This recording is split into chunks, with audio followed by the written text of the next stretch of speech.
Marlins hosting the Astros, and the Astros are minus 128 on the money line. The Marlins are plus 108. The over-under, 7.5 runs.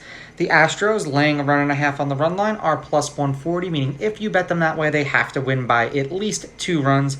And the Marlins, getting a run and a half on the run line, are minus 160, meaning if you bet them that way and they win this game outright, you win. They lose by 1, you win. Now, mind you, these are the overnight odds. They're going to change the closer we get to first pitch tomorrow, and I can guarantee you this Astro line is going to go up. If you like the Astros, you're probably going to want to bet them early because they're going to get hammered.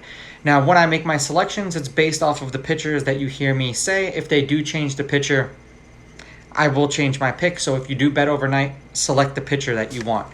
Verlander pitched once against the Marlins last year. 7 innings, 4 runs, no earned. They won that game 9-4. He struck out 5. That was in Houston. Ironically enough, even pitching with the Mets, he somehow managed to skip the Marlins this year. The Astros are 1-1 in his 2 starts. He's averaging 6 innings pitched and 5.3 strikeouts per game in his 2 games back in Houston. In his last 5 starts, he's got an ERA of 1.4, and he's averaging 6 1/3 innings pitched. He's thrown at least 100 pitches twice in his last 5 starts. None with the Astros, but he was close.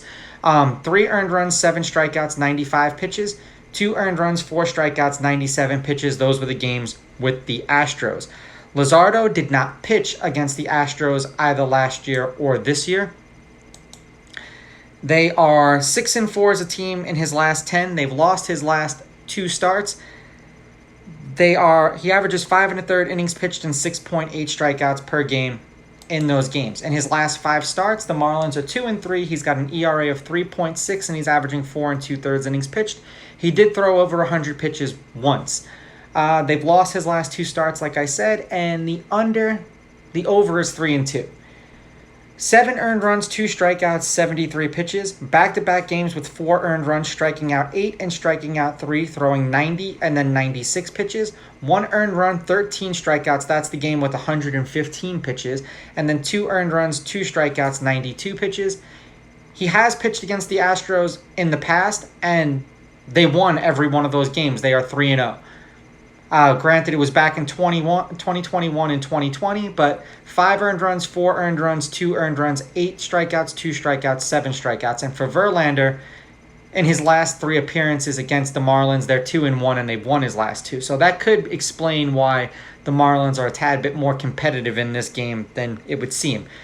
Head-to-head, the road team is 8-2. These teams are 5-5 against each other in their last 10. The favorite is 5-5 on the money line, while the underdog, getting a run and a half on the run line, is 6-4. There's been one-run game in their last 10 meetings. The over is 6-4 in their last 10, and the over 7.5 runs is 6-4. They've split the 2 games they played against each other this year. The Marlins won the first one 5-1. The Astros won the game today 6-5. The Astros are 6-4 in their last 10, 2-2 in their last 4. And the over is 6-4 in their last 10 games, beating the Angels 11-3, losing to the Angels 2-1, losing to the Marlins 5-1, and then beating the Marlins today 6-5. For the Marlins, they're 5-5 in their last 10, 3-1 in their last 4, and the under is 6-4 in their last 10. Beating the Yankees in back-to-back games 3-1 and 8-7, then beating the Astros 5-1, and then losing 6-5. I'm rolling with Verlander here. I know it's probably a trap game, but I'm going to take the Astros with the money line. I'm taking the Astros laying the runs, and I'm going over because I think 7.5 runs is just too low. These are just my picks. If you disagree, please go with your gut, and please bet responsibly.